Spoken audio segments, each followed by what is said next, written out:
Hello सभी shooters को, कैसे हो आप सब।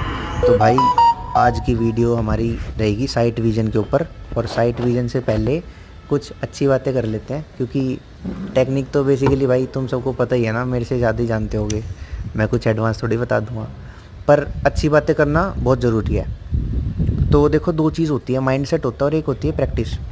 प्रैक्टिस वाला इंसान ना ज़िद्दी तो है, बहुत ज़िद्दी है।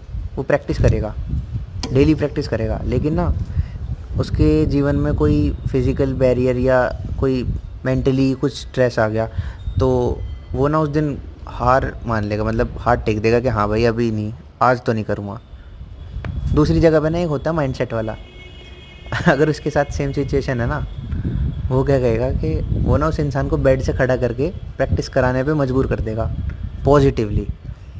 माइंडसेट इतनी ख़तरनाक चीज़ है ना भाई, उसका तोड़ नहीं है कोई भी।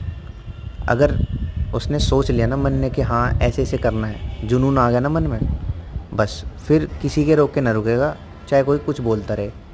फिर फ़र्क नहीं पड़ता कि आसपास के लोग क्या बोलते हैं। हम शूटिंग करते हैं तो हमारे ध्यान को, मतलब जो हमारा फोकस है वो हिल जाता है, हमारा ध्यान लोगों पे चल जाता है कि पीछे ऑडियंस है। फिर सबसे हट जाएगा, फिर तुम्हारा तुम हो ना भाई, फिर तुम्हारे अलावा तो कोई है ही नहीं। जब तुमने अपना माइंडसेट ऐसे खड़ा कर दिया, तुम्हारे लिए सब ज़ीरो है फिर आसपास की सराउंडिंग में। तो कुल मिला के बस ये है कि अपने आप पे सेल्फ डाउट नहीं करना। एक ना अच्छी चली, दो ना अच्छी चली शॉट, कोई बात नहीं, दोबारा चलाएंगे, अच्छा चलाएंगे, चैलेंज समझ के चलाओ, फिर चलाएंगे। मिस्टेक जहाँ पे हो इसको ध्यान करेंगे कैसे कैसे हो रही है, ठीक। तो ये तो होगी भाई अच्छी बात। और अब बात करते हैं हम अपने साइट विज़न के लिए।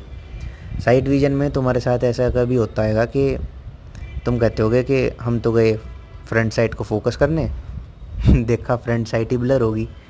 तुम कहते ले अब कर ले फ्रंट साइड को फोकस, कहाँ से करे जब ये ब्लर दिख रही है। तो उस सिचुएशन में हम घबरा जाते हैं कि पता नहीं क्या हो रहा है। घबराना नहीं है, वो भी एक पार्ट है, ठीक है। वैसे तो वो कभी कभी सेल्फ डाउट आता है ना, तो हमें ऐसा दिखने लगता है, पर और भी कई सारे रीज़न हैं जो रिस्पॉन्सिबल होते हैं उस चीज़ के लिए। कुछ फैक्टर हैं जिनको सही करने का मैं बताऊंगा। सबसे पहले तुम अपना स्लीप साइकिल को अच्छा करो, रात को जल्दी सो और जल्दी उठो। दूसरा, रात को फ़ोन मत देखा करो भाई अंधेरे में बैठ के, क्योंकि उससे ना ब्लू रेज निकलते भाई, हमारी आंखों को हार्म करते हैं। तीसरा, जब आप रेस्ट लेते हो ना मैच के बीच में, तो उस टाइम पे आप अपनी आंखों को ब्लिंक कर सकते हो, रैपिड ब्लिंकिंग जो होती है, या फिर आंखें बंद करके खड़े हो सकते हो। उससे आपकी आंखों में थोड़ा सा ब्लरी विजन कम हो जाएगा। और अब देखते हैं हमारा जो आखिरी शॉट है क्या लगा है।